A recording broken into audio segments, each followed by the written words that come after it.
Hello friends, welcome to the Finstock academy channel. तो इस video में हम जो अभी अभी लेटेस्ट आईपीओ ओपन हुए हैं उसके बारे में डिटेल जानने की कोशिश करेंगे।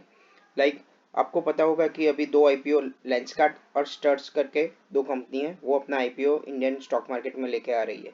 तो उसका लेटेस्ट जीएमपी क्या चल रहा है, ये कंपनियां करती क्या है, आईपीओ की डिटेल्स क्या है और इस आईपीओ में हमें अप्लाई करना चाहिए और हम अवॉइड भी कर सकते हैं।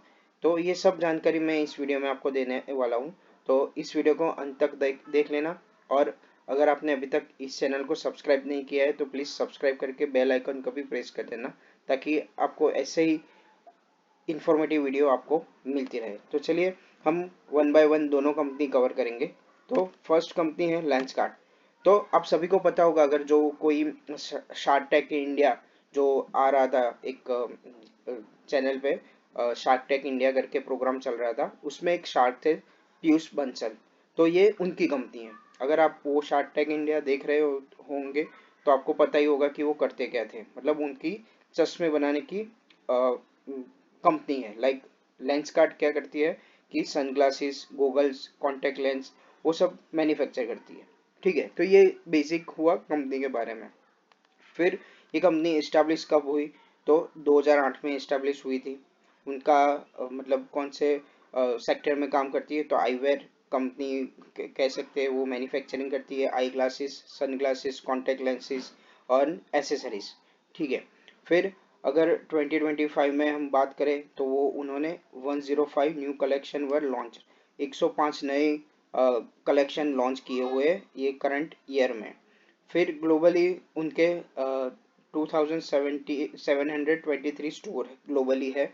उसमें से 2067 इंडिया में है और 656 ओवरसीज है। मतलब उनका बिजनेस हम कह सकते हैं कि फैला हुआ है। सिर्फ ऐसा नहीं है कि सिर्फ इंडिया में ही वो बिजनेस कर रहे हैं, वो ग्लोबली भी अपने स्टोर उन्होंने स्टोर ऑपरेट हो रहे हैं। ठीक है। फिर अगर उनकी टीम मेंबर की बात करें तो 532 मेंबर्स हैं। फिर कुछ यहाँ पे कंपनी के की स्ट्रेंथ दिए हुए हैं। तो इस कंपनी में सेंट्रलाइज सप्लाई चेन है और इन हाउस मैन्युफैक्चरिंग, मतलब उनका मैन्युफैक्चर इंडिया में ही हो रहा है और वो सेंट्रलाइज पूरा किया हुआ है। फिर फ्रेम एंड लेंस इंजीनियरिंग, मतलब इन हाउस ही है। वो खुद से ही डायरेक्ट टू कंज्यूमर अप्रोच है। फिर कस्टमर सेंट्रिक प्रोडक्ट डिज़ाइन, मतलब अगर आपने उसके जो चश्मे बनाती है उसकी डिज़ाइन देखी होगी तो कुछ यूनिक रहती है। पहले के आपने देखे होंगे तो कैसे चश्मे, मतलब सन ग्लासेस कैसे रहते थे, अभी एकदम स्टाइलिश जो बनाती है। तो उनकी जो डिज़ाइन है वो भी अब लेटेस्ट जो डिज़ाइन रहती है वो रहती है। ठीक है। फिर उनका आईवेयर ब्रांड, मतलब ओन उनका खुद का पोर्टफोलियो रहता है। तो ऐसे ये यहाँ पे आपको की स्ट्रेंथ मिल जाएगी। ठीक है। फिर हम आईपीओ की डिटेल जान लेते हैं। तो आईपीओ की डेट है 31 अक्टूबर से 4 नवंबर तक। ठीक है। फेस वैल्यू 2 की है, मतलब आप एक्सपेक्ट कर सकते हो कि अगर मैनेजमेंट ने चाहा तो फ्यूचर में आपको स्टॉक स्प्लिट मिल सकता है। ठीक है। फिर प्राइस बैंड, दो प्राइस बैंड है क्योंकि ये आईपीओ का टाइप है बुक बिल्डिंग। ठीक है। तो 382 और 402 पर शेयर का प्राइस बैंड है। आपको हमेशा जो हायर बैंड रहता है उस पर ही अप्लाई करना रहता है। लॉट साइज है 37 शेयर का। फिर सेल टाइप है fresh capital come offer for sale, मतलब ये कैसा है कि भाई कुछ हिस्सा कंपनी के पास जाएगा और कुछ जो है वो प्रमोटर अपना स्टेक बेच के प्रॉफिट मतलब ले रहे हैं, हम ऐसा कह सकते हैं। ऑफर फॉर सेल क्या रहता है कि भाई प्रमोटर अपना माल बेच रहे हैं। ठीक है। फिर अगर कोई लेंस कार्ट का एम्प्लॉय होगा तो 19 रुपीज़ का उनको डिस्काउंट मिलेगा। बीएससी एनएससी दोनों पे लिस्ट होने वाला है। देन टेंटेटिव शेड्यूल भी देख लेते हैं। जैसे हमने देखा कि आईपीओ ओपन होगा 31 अक्टूबर को, क्लोजिंग डेट है 4 नवंबर को, टेंटेटिव अलॉटमेंट है 6 नवंबर को। अब मतलब जिसको अगर आईपीओ नहीं लगा हो तो 7 नवंबर के आजू बाजू उनको रिफंड मिल जाएगा, और जिसको आईपीओ लगेगा वो 7 नवंबर को उसके डिमेट खाते में शेयर क्रेडिट हो जाएंगे। और 10 नवंबर को एक नई कंपनी इंडियन स्टॉक मार्केट में लिस्ट हो जाएंगी। फिर नेक्स्ट कुछ ये कंपनी लेंसकार्ट कंपनी के फाइनेंशियल देख लेते हैं, ओवरव्यू कर लेते हैं। यहाँ पे लास्ट 3 ईयर का दिया हुआ है, 2023, 2024 और 2025। तो आप देख सकते हो 2023 में 9528.28 करोड़, ये सारी अमाउंट करोड़ में है। ठीक है, 2024 में 9531.02 करोड़, और 2025 में अब तक एसेट कितने हैं, 10,471.02 करोड़। ठीक है, मतलब इतना मेजर ड्रास्टिक चेंज नहीं है, मतलब ग्रो नहीं है, पर ये ग्रोइंग कंपनी है, ऐसा हम कह सकते हैं। फिर अगर आप प्रॉफिट आफ्टर टैक्स देखोगे तो पहले ये कंपनी लॉस में थी, मतलब यहाँ पे आप देख सकते हो -67.76 करोड़, तो उतना लॉस था, कम होके -10.15 करोड़ का हुआ, और इस साल कंपनी ने प्रॉफिट कमाया 297.34 करोड़। ठीक है, तो आप ये जो प्रॉफिट है उसमें एक एक्सेप्शनल भी है, अगर आप डिटेल में जानोगे तो आपको पता चलेगा कि इतना ड्रास्टिकली चेंज क्यों आया है। ठीक है, मतलब अब हम कह सकते हैं कि अभी तक वो कंपनी प्रॉफिटेबल हो चुकी है। फिर नेट वर्थ की बात करें तो 5444.88 करोड़, उसके बाद 2024 में 5642.32, और अभी 6108.30 करोड़ का नेट वर्थ है। ठीक है, ये हो गए उसके बेसिक फाइनेंशियल। ये डिटेल वीडियो नहीं है, अगर आपको फाइनेंशियल चेक करने हैं तो बहुत सारे पैरामीटर रहते हैं। तो ये यहाँ पे जैसे एबिडिटा है, फिर उसका पीएटी कितना है, वो सब आपको डिटेल में जानना पड़ता है। ठीक है, ये सिर्फ मैं आपको ओवरव्यू दे रहा हूँ। फिर हम नेक्स्ट देख लेते हैं कि लॉट साइज कितनी है। तो जैसे कि रिटेल इन्वेस्टर है तो मिनिमम 37 लॉट के लिए, शेयर के लिए एक लॉट रहेगा, तो 15,000 के अंदर ही रहती है अमाउंट। फिर रिटेल मैक्स के लिए है 13 लॉट, 481 शेयर के लिए अप्लाई कर सकते हैं, 2 लाख से कम। HNI, उसमें भी मिनिमम में 14 लॉट अप्लाई कर सकते हो, 2 लाख से ऊपर। और HNI मैक्सिमम 67 लॉट रहते हैं, उसमें 10 लाख के अंदर, और बिग HNI जो रहते हैं वो 68 लॉट के लिए अप्लाई कर सकते हैं। फिर यहाँ पे IPO रिजर्वेशन दिया हुआ है कि QIB के लिए 75 है, 75% QIB, HNI के लिए 15% है, और रिटेल इन्वेस्टर के लिए ओनली 10% जितना ही है। तो इस IPO में चांसेस, रिटेल इन्वेस्टर के चांसेस थोड़े कम हो जाते हैं। जैसे आपने देखा होगा कि कई कई IPO में यहाँ पे 35% रहता है, तो उसमें क्या रहता है कि प्रोबेबिलिटी बढ़ जाती है रिटेल इन्वेस्टर को IPO लगने की, इसमें 10% ही है। तो देखते हैं कि कितना IPO सब्सक्राइब हो रहा है, उस हिसाब से आपको अलॉटमेंट मिल जाएगा। फिर ग्रे मार्केट प्रीमियम, मतलब अभी तक अगर आज के दिन ये लेंसकार्ट का IPO लिस्ट होता है तो कितना प्रॉफिट मिल सकता है। तो अभी के हिसाब से उसका GMP चल रहा है 21.14% का पॉजिटिव GMP चल रहा है, मतलब आपको अप्रोक्स 3,145 का एस्टिमेटेड प्रॉफिट मिल सकता है अगर वो आज लॉन्च हुई तो। ये कोई गारंटी नहीं रहती, मैंने आपको पहले IPO के वीडियो में भी बताया था कि GMP क्या रहता है, एक अनुमान देता है कि भाई आज अगर मतलब IPO का कितने पे लिस्ट हो सकता है।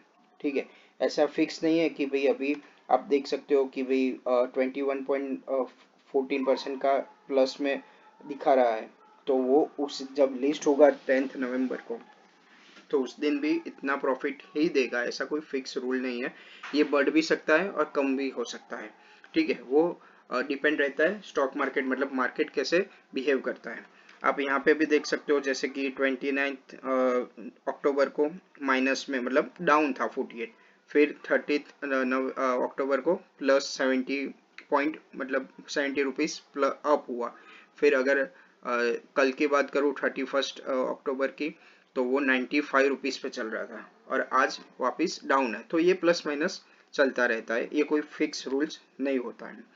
फिर नेक्स्ट सेकंड कंपनी है स्टड्स करते हैं, स्टड्स करके एक कंपनी है जो अपना IPO इंडियन स्टॉक मार्केट में ला रही है। तो पहले हम जान लेते हैं कि वो करती क्या है। तो वो इस्टेब्लिश हुई थी 1983 में, और अगर आपको इस कंपनी में बारे में पता हो तो आपने देखा होगा कि हेलमेट पे लिखा रहता है ये उनका लोगो।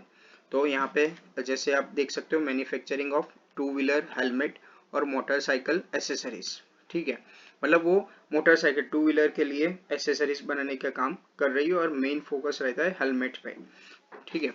फिर यहाँ पे सेल्स हेलमेट अंडर द दो उसकी ब्रांड है स्टड्स और एसएमके करके, वो दोनों के अंडर हेलमेट बेचती है और बाकी जो एसेसरीज है वो स्टड्स ब्रांड के अंडर में वो सेल करती है। फिर प्रोडक्ट पोर्टफोलियो, तो उसमें क्या क्या है, हेलमेट है, टू व्हीलर लगेज जो रहता है, ग्लोव्स है, helmet security guards, rain suit. मतलब आप समझ गए होंगे कि वो भाई टू व्हीलर में जो जो एसेसरीज लगती है राइड करने के टाइम पे, वो सारी एसेसरी वो प्रोवाइड करते हैं, ठीक है। फिर वो इंडिया मतलब ग्लोबली अक्रॉस, ये आप यहाँ पे देख सकते हो, India export to over 17 countries में वो अपना माल बेच रहा है, मतलब ग्लोबली है। तो market in the including 17 countries including America, Asia and Europe and other origin, मतलब ग्लोबली उनका बिजनेस चल रहा है। अब देख लेते हैं कि भाई इस आईपीओ की डिटेल क्या है। तो आईपीओ ओपन हुआ है 30 अक्टूबर को और क्लोज होगा 3 नवंबर को, ठीक है। और फेस वैल्यू है 5, तो फ्यूचर में आप एक्सपेक्ट कर सकते हो अगर मैनेजमेंट चाहे तो आपको स्टॉक स्प्लिट मिल सकता है। प्राइस बैंड है 557 टू 585, तो ये ऑब्वियस है कि बुक बिल्डिंग आईपीओ ही रहेगा, क्योंकि दो बैंड है, आपको हमेशा अपर बैंड के पे ही अप्लाई करना है।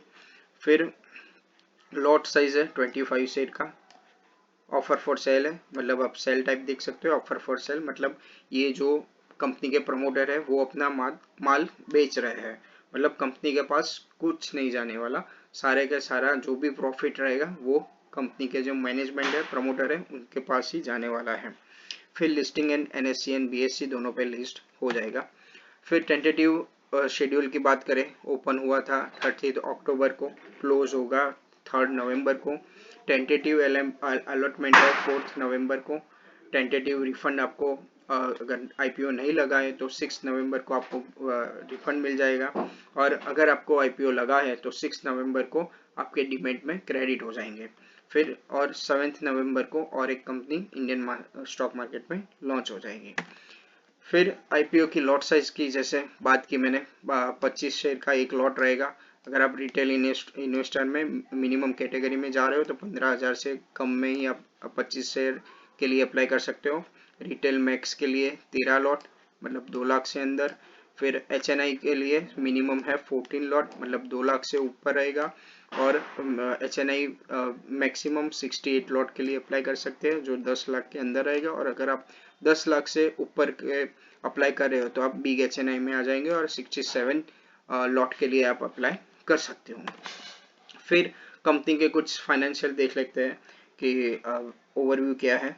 यहाँ पे भी 3 साल का दिया हुआ है, 2023, 2024 और 2025। तो सारी अमाउंट जो भी है वो करोड़ में है। और तो 2023 में आप देख सकते हो 461.07 करोड़ की एसेट थी, उसके बाद 485.56 करोड़ की एसेट 2024 में हो गई, और 2025 में 556.71, मतलब जंप है, पर इतनी नहीं है। ये छोटी कंपनियां जो रहती है उसमें इतना जंप आपको देखने नहीं मिल सकता, तो मतलब ग्रो कर रही है कंपनी, ठीक है।